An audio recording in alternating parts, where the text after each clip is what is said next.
ಓಂ ಶ್ರೀ ಗುರು ಬಸವಲಿಂಗಾಯ ನಮಃ. ಸರ್ವರಿಗೂ ಶರಣ ಶರಣ. ಮಕ್ಕಳಿಗೆ ಮಾಡುವ ಆಸ್ತಿಗಿಂತಲೂ ಅವರಿಗೆ ನೀಡುವ ವಿದ್ಯಾಭ್ಯಾಸಕ್ಕಿಂತಲೂ ಅವರಿಗೆ ಒದಗಿಸುವ ಸೌಲಭ್ಯಗಳು ಆಹಾರಕ್ಕಿಂತಲೂ ಶ್ರೇಷ್ಠವಾದದ್ದು ಮಕ್ಕಳಿಗೆ ಕೊಡುವ ಸಂಸ್ಕಾರ ಮತ್ತು ಆದರ್ಶ. ದೊಡ್ಡ ದೊಡ್ಡ ಆದರ್ಶಗಳನ್ನು ಇಟ್ಟುಕೊಂಡಂತಹ ಮಕ್ಕಳು ಮುಂದೆ ಬೆಳೆದು ಅವರ ಬಡತನ, ದಾರಿದ್ರ್ಯ, ಅವಿದ್ಯಾವಂತಿಕೆ ಎಲ್ಲವನ್ನೂ ನಿವಾರಿಸಿಕೊಂಡು ಚೆನ್ನಾಗಿ ಬದುಕಬಲ್ಲರು. ಇತಿಹಾಸ ಅನೇಕ ವ್ಯಕ್ತಿಗಳ ಮೂಲಕ ನಮಗೆ ಪಾಠ ಹೇಳ್ತಾ ಇದೆ. ಮಕ್ಕಳ ಮುಂದೆ ಆದರ್ಶವನ್ನ, ಉನ್ನತ ಆದರ್ಶವನ್ನ ಇಡಿ, ಜೊತೆಗೆ ಸಂಸ್ಕಾರವನ್ನ ಕೊಡಿ. ಸಂಸ್ಕಾರ ಮತ್ತು ಆದರ್ಶಗಳಿಲ್ಲದೆ ಹೋದ್ರೆ ನಿಮ್ಮ ಮಕ್ಕಳು ಬೇಕಾದ ಶ್ರೀಮಂತರಿರ್ಲಿ, ಅವ್ರು ದುಃಖಿಗಳೇ ಆಗ್ತಾರೆ. ಅವ್ರು ಬೇಕಾದಷ್ಟು ವಿದ್ಯಾವಂತರಿರ್ಲಿ, ಅವ್ರು ದುಃಖಿಗಳೇ ಆಗ್ತಾರೆ. ಬೇಕಾದಂತ ಒಳ್ಳೆ ಸಂಬಂಧಗಳು ಸಿಗ್ಲಿ, ಅವ್ರು ದುಃಖಿಗಳೇ ಆಗ್ತಾರೆ. ಆದರ್ಶ ಚೆನ್ನಾಗಿದ್ರೆ, ಅವ್ರ ಸಂಸ್ಕಾರ ಚೆನ್ನಾಗಿದ್ರೆ, ಅವರು ವಿದ್ಯೆ, ಬುದ್ಧಿ, ಸಂಪತ್ತು ಎಲ್ಲವೂ ಸಾರ್ಥಕ ಆಗುತ್ತೆ. ಒಂದಾನೊಂದು ಕಾಲದಲ್ಲಿ ಭಾರತದಲ್ಲಿ ಆ ರೀತಿ ವ್ಯವಸ್ಥೆ ಇತ್ತು. ಈಗಲೂ ತುಂಬಾ ಕ್ವಚಿತ್ತಾಗಿ ಅಲ್ಲೊಬ್ರು ಇಲ್ಲೊಬ್ರು ಮಕ್ಕಳಿಗೆ ಒಳ್ಳೆ ಸಂಸ್ಕಾರವನ್ನು ಕೊಡ್ತಾರೆ. ಇತ್ತೀಚೆಗೆ ಅಂದ್ರೆ ಸುಮಾರು 300-400 ವರ್ಷಗಳ ಮೊದಲು, ಅಥವಾ 500 ಆಗಿಲ್ಲ, ಇನ್ನು 350-400 ವರ್ಷದ ಒಳಗಡೆ ಶಿವಾಜಿ ಗೊತ್ತು ನಿಮಗೆಲ್ಲ. ಏನಂತ ಶ್ರೀಮಂತ ಏನಲ್ಲ, ಅವನು ಹುಟ್ಟಿನಿಂದ ಅವನು ಬರೀ ತಾಯಿ ಜೊತೆಗೆ ಬೆಳಿಬೇಕಾದ ಪ್ರಸಂಗ ಬಂತು. ತಂದೆ ದುಡಿಯೋದಕ್ಕೋಸ್ಕರ ಬೇರೆ ಕಡೆ ಹೋಗಿದ್ದ. ಅದು ಯಾರತ್ರ, ಯಾರು ಶಿವಾಜಿಗೆ ವಿರುದ್ಧ ಆದ್ರೂ ಮುಂದೆ ಅವ್ರ ಹತ್ರನೇ ದುಡಿಬೇಕಾಗಿತ್ತು. ಅವನು ತಂದೆ ಅನಿವಾರ್ಯ ಆಗಿತ್ತು. ಆಮೇಲೆ ತಾಯಿ ಒಬ್ಬಳೆ ಮಗುವಿಗೆ ಸಂಸ್ಕಾರ ಕೊಟ್ಲು. ಆಮೇಲೆ ಅವನು ಬಹಳ ಗಳಿಸ್ಕೊಂಡು ಬಂದವನು ಅಂತಲ್ಲ, ಒಳ್ಳೆ ಏನು ದಷ್ಟಪುಷ್ಟವಾದ ಶರೀರ, ಬಹಳ ಬುದ್ಧಿವಂತನಾದ, ಅಂದ್ರೆ ಪಂಡಿತನಾದಂತಹ, ಪಂಡಿತನಾಗುವ ಸಾಮರ್ಥ್ಯವುಳ್ಳುವಂತಹ ಮೆದುಳು ಅದೇನು ಇರಲಿಲ್ಲ, ಕುಳ್ಳ ಶರೀರ. ಆದರೆ ಅವನಲ್ಲಿ ಒಂದಿತ್ತು, ತಾಯಿಯಿಂದ ಬಂದದ್ದು ಕೊಡುಗೆ, ಬಳುವಳಿ. ಏನಂದ್ರೆ ದೇಶಭಕ್ತಿ. ದೇಶಭಕ್ತಿ ಬ್ರಿಟಿಷರನ್ನು ಓಡಿಸ್ಲೇಬೇಕು ಅಂತ ಒಂದು ಔರಂಗಜೇಬನ ಕಾಟವನ್ನು ತಡ್ಕೊಂಡು ಅವನಿಗೆ ಸರಿಯಾಗಿ ಉತ್ತರ ಕೊಡಬೇಕು, ಹಿಂದೂ ಸಾಮ್ರಾಜ್ಯವನ್ನ ಮತ್ತೆ ನೆಲೆಗೊಳಿಸ್ಬೇಕು ಅನ್ನುವಂಥ ಅನೇಕ ಆದರ್ಶಗಳು ಅವನ ಮುಂದೆ ಇದ್ರು. ಸಣ್ಣ ಹುಡುಗ, ತೀರಾ ಏನು ದೊಡ್ಡವನಲ್ಲ. ಆ ತಾಯಿ ಕಲಿಸಿದ ಆದರ್ಶದಿಂದ ತನ್ನ ಒಬ್ಬ ಸ್ನೇಹಿತ ತಪ್ಪು ಮಾಡಿದಾಗ, ಹೆಣ್ಮಕ್ಳ ವಿಷಯದಲ್ಲಿ ತಪ್ಪು ಮಾಡಿದಾಗ ಬಹಳ ದೊಡ್ಡ ಶಿಕ್ಷೆ ಕೊಡ್ತಾನ. 13 ವರ್ಷದ ಹುಡುಗ. ಅಂದ್ರೆ ಶಿಕ್ಷೆ, ಆ ಶಿಕ್ಷೆಯನ್ನು ಕೊಡ್ಬೇಕಾದ್ರೆ ಅವನೇನು ತಪ್ಪು ಮಾಡಿದವನು ಬಹಳ ದೊಡ್ಡ ಶ್ರೀಮಂತ, ಅವನು ಹಿಡಿಸ್ ತರಿಸಿ ಅವನಿಗೆ ಶಿಕ್ಷೆ ಕೊಡ್ತಾನೆ. ಮತ್ತೆ ಅಂತಹ ತಾಕತ್ತು ಬೆಳೆಸ್ಕೊಂಡಿದ್ದ. ಇದು ಯಾವುದರಿಂದ ಸಾಧ್ಯ ಆಗತ್ತೆ? ಆದರ್ಶಗಳಿಂದ ಸಾಧ್ಯ ಆಗುತ್ತೆ. ಉನ್ನತವಾದಂತಹ ಸಂಸ್ಕಾರದಿಂದ ಸಾಧ್ಯ. ಏನು ಶಿವಾಜಿ ಮುಂದೆ ಇಟ್ಟ ಆದರ್ಶ ಏನು? ಜೀಜಾಬಾಯಿ, ದೇಶಭಕ್ತಿ. ಹಾಗಾದ್ರೆ ಕೊಟ್ಟ ಸಂಸ್ಕಾರ ಏನು? ಕೊಟ್ಟ ಸಂಸ್ಕಾರ ಧೀರನಾಗು, ದೈವಿ ಭಕ್ತನಾಗು. ಭವಾನಿ ನಿನ್ನನ್ನು ಕಾಪಾಡ್ತಾಳೆ. ಅಂದ್ರೆ ನಿನ್ನನ್ನು ಖಡ್ಗ ಕಾಪಾಡುತ್ತೆ, ನಿನ್ನ ಸೈನ್ಯ ಕಾಪಾಡುತ್ತೆ, ನಿನ್ನ ಅಂಗರಕ್ಷಕರು ನಿನ್ನ ಕಾಪಾಡ್ತಾರೆ ಅಂತ ಬೆಳೆಸ್ತಿಲ್ಲ ಅವಳು. ಭವಾನಿ ಕಾಪಾಡ್ತಾಳೆ. ದೇವಿ ಇದ್ದಾಳೆ ನಿನ್ನ ಹಿಂದೆ, ಅವಳು ಕಾಪಾಡ್ತಾಳೆ. ಪರಮಾತ್ಮ ಇದ್ದಾನೆ. ಹಾಗಾದ್ರೆ ಯಾವುದಕ್ಕೋಸ್ಕರ ದುಡಿಬೇಕು ನೀನು? ಯಾವುದಕ್ಕೋಸ್ಕರ ಹೋರಾಡಬೇಕು? ದೇಶಕ್ಕೋಸ್ಕರ ಹೋರಾಡು. ಹಿಂದೂ ಸಾಮ್ರಾಜ್ಯವನ್ನ ಸ್ಥಾಪನೆ ಮಾಡೋದಕ್ಕೋಸ್ಕರ ಹೋರಾಟ ಮಾಡು ಅಂತ ಹೇಳಿ ಕಲಿಸಿದ್ದಕ್ಕೋಸ್ಕರವಾಗಿ ಇವತ್ತು ಶಿವಾಜಿ ಹೆಸರು ಅಮರ ಆಗಿದೆ.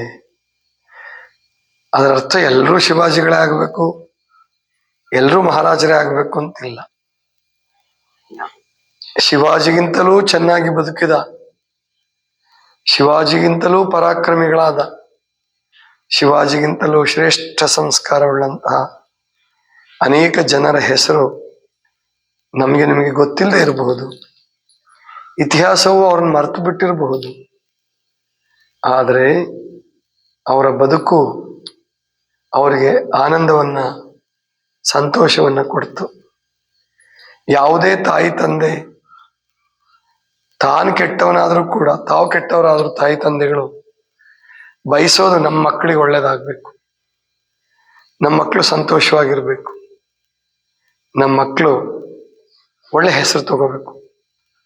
ಕೆಲವರು ಹೇಳ್ತಿರ್ತಾರೆ, ನಂದಂತೂ ಮುಗಿತಪ್ಪ, ನಾನೇನು ಹೆಸರು ಗಳಿಸಕ್ಕಾಗ್ಲಿಲ್ಲ, ನಾನೇನು ಮಾಡೋಕ್ಕಾಗ್ಲಿಲ್ಲ, ನೀನು ಮಾಡು ಅಂತ ಹೇಳ್ತಿರ್ತಾರೆ.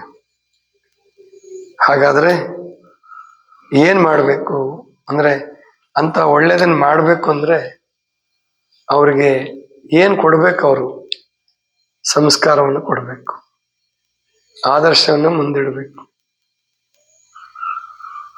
ವಿವೇಕಾನಂದರ ತಂದೆ ಲಾಯರ್ ಆಗಿದ್ರು, ಆದ್ರೆ ದಾನಿ ಆಗಿದ್ರು.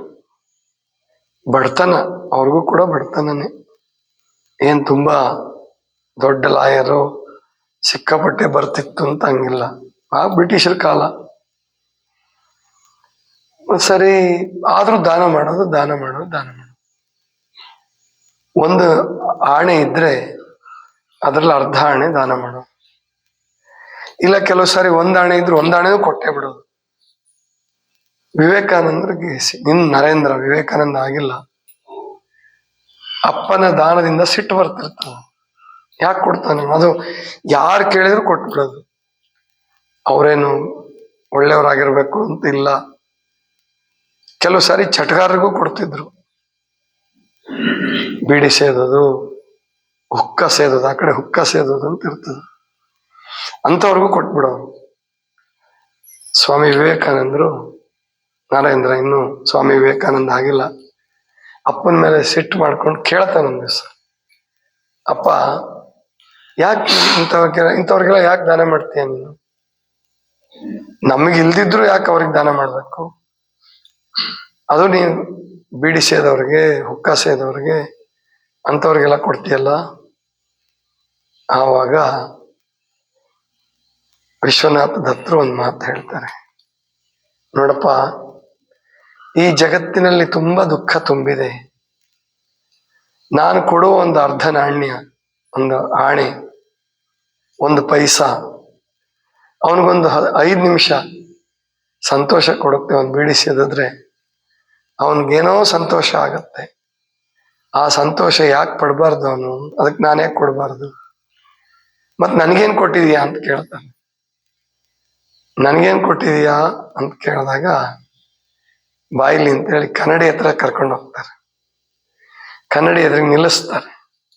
ನೋಡ್ಕೊ, ನಿನ್ನ ಶರೀರವನ್ನು ನೋಡ್ಕೊ ಅಂತ ಹೇಳ್ತಾರೆ. ಶರೀರ ನೋಡ್ಕೊಂತಾರೆ. ಒಳ್ಳೆ ಶರೀರ, ದಷ್ಟಪುಷ್ಟವಾದ ಶರೀರ, ಎತ್ತರವಾದ ಶರೀರ, ಸುಂದರವಾದ ಶರೀರ, ಮತ್ತೆ ಇದನ್ನ ಬಳಸ್ಕೊಂಡು ಬೇಕಾದಷ್ಟು ಕೆಲಸ ಮಾಡು ಅಂತಾರ ಅವ್ರು. ಈ ಶರೀರವನ್ನು ಕೊಟ್ಟಿದ್ದೀನಿ ನಿನಗೆ, ನೀನು ಕೆಲಸ ಮಾಡು. ವಿವೇಕಾನಂದರಿಗೆ ಅದೇ ಸಂತೋಷ ಆಯ್ತು. ಹೌದು, ಅಪ್ಪ ನನಗೆ ಒಳ್ಳೆ ಶರೀರ ಕೊಟ್ಟಿದ್ದಾರೆ, ಒಳ್ಳೆ ಸಂಸ್ಕಾರ ಕೊಟ್ಟಿದ್ದಾರೆ. ಆ ಕೊಡಬೇಕು ಅನ್ನೋ ಗುಣ ಕಲ್ಸಿದ್ರಲ್ಲ, ಅದು ವಿವೇಕಾನಂದ, ನರೇಂದ್ರನನ್ನ ವಿವೇಕಾನಂದನನ್ನಾಗಿ ಮಾಡ್ತು. ಮತ್ತೆ ಕಷ್ಟ ಕಾಲದಲ್ಲಿ ಕಾಪಾಡ್ತು. ಅಮೆರಿಕಕ್ಕೆ ಹೋಗಿ ಇಲ್ಲೆಷ್ಟು ಕಷ್ಟಪಟ್ಟಿದ್ರು ಅದಕ್ಕಿಂತ ಜಾಸ್ತಿ ಕಷ್ಟಪಟ್ರು. ಎಲ್ಲ ಡಾಕ್ಯುಮೆಂಟ್ಸೇ ಕಳ್ಕೊಂಡ್ಬಿಡ್ತಾರೆ, ಪತ್ರಗಳು, ಅದೇನು ವೀಸಾ, ಪಾಸ್ಪೋರ್ಟ್ ಅಂತ ಆಗಿನ ಕಾಲಕ್ಕೆ ಏನಿದ್ದು ಕಳ್ಕೊಂಡ್ಬಿಡ್ತಾರೆ. ಕೈಯಲ್ಲಿ ಒಂದು ಪೈಸಾ ದುಡ್ಡಿಲ್ಲ, ಊಟ ಮಾಡೋದಕ್ಕೂ ಕಷ್ಟ, ಯಾರೂ ಪರಿಚಯ ಇಲ್ಲ. ಒಂದ್ ಕಡೆ ಹೋಗಿ ತಡ್ಕೊಳಕ್ಕೆ ಆಗಲ್ಲ, ಕುಸಿದು ಕುತ್ಕೊಂತಾರೆ, ಬೀಳ್ಬೇಕು ಇನ್ನೇನು. ಅಂದ್ರೆ ತಲೆ ತಿರುಗಿ ಬಂದು ಊಟ ಇಲ್ಲದೆ ಬೀಳ್ಬೇಕು, ಕೂತ್ಕೊಂತಾರೆ. ಒಬ್ಬ ಮಹಿಳೆ ಮನೆ ಒಳಗಡೆಯಿಂದ ನೋಡ್ತಾರ ಅವ್ರನ್ನ.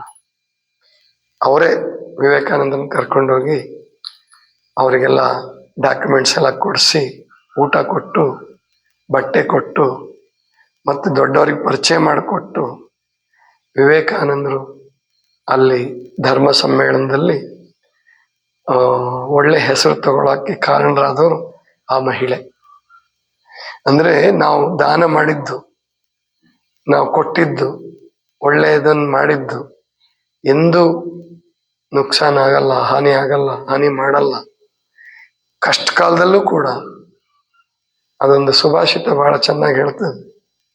ನಾವು ಮಾಡಿದ ಪುಣ್ಯ ಎಲ್ಲೆಲ್ಲಿ ನಮ್ಮನ್ನು ಕಾಪಾಡತ್ತಪ್ಪ ಅಂದ್ರೆ, ರಣೆ, ಅರಣ್ಯ, ಯುದ್ಧದ ಕಾಲದಲ್ಲಿ, ವನೆ, ರಣೆ, ಕಾಡಿನಲ್ಲಿ ಯಾವುದೋ ಕ್ರೂರ ಪ್ರಾಣಿ ದಾಳಿ ಮಾಡ್ತಾವ, ಆವಾಗಲೂ ನಮ್ಮ ರಕ್ಷಣೆ ಆಗತ್ತೆ. ಆಮೇಲಿಂದ ಯುದ್ಧದಲ್ಲಿ ಮೂರ್ಛೆ ಹೋಗಿ ಬಿದ್ದಿದ್ರು ನಮ್ಮನ್ನ ಆ ಪುಣ್ಯ ಕಾಪಾಡುತ್ತಂತೆ, ಆ ಸಂಸ್ಕಾರ ಕಾಪಾಡುತ್ತೆ. ಖಂಡಿತ ಎಷ್ಟೋ ಜನರ ಜೀವನದಲ್ಲಿ ಇದು ಸತ್ಯ ಆಗಿದೆ. ಅಂದ್ರೆ ನಾವು ಇದನ್ನ ಉಳಿಸ್ಕೋಬೇಕು, ಇದನ್ನ ಉಳಿಸ್ಕೊಳ್ಬೇಕು. ಇಲ್ಲದೆ ಹೋದ್ರೆ ನಾವು ಏನು ಗಳಿಸ್ಲಿ, ಎಷ್ಟೇ ಕೀರ್ತಿ ಗಳಿಸ್ಲಿ, ಎಷ್ಟೇ ಅಧಿಕಾರ ಗಳಿಸ್ಲಿ, ಎಷ್ಟೇ ಹಣ ಗಳಿಸ್ಲಿ, ಯಾವುದು ನಮ್ಮನ್ನು ಕಾಪಾಡಲ್ಲ. ಅದರಲ್ಲೂ ಅನ್ಯಾಯ ಮಾಡಿ ಗಳಿಸಿದ್ರಂತೂ ಅವಿನ್ನೂ ನಮಗೆ ತೊಂದರೆ ಕೊಡ್ತವೆ ಹೊರತು ಕಾಪಾಡೋದಿಲ್ಲ. ಆದ್ರಿಂದ ನಾವು ಬಹಳ ಚೆನ್ನಾಗಿ ನಾವು ಬದುಕಬೇಕು, ಆದರ್ಶ ಇಟ್ಕೊಂಡು ಬದುಕಬೇಕು. ಮಕ್ಕಳ ಮುಂದೆ, ಶಿಷ್ಯರ ಮುಂದೆ, ಅಥವಾ ಮಾತು ಕೇಳುವ ಸ್ನೇಹಿತರ ಮುಂದೆ ಇಂತಹ ಆದರ್ಶಗಳನ್ನ ಇಡಬೇಕು. ಇದಿಷ್ಟು ಇವತ್ತಿನ ಚಿಂತನ. ಸರ್ವರಿಗೂ ಶರಣ.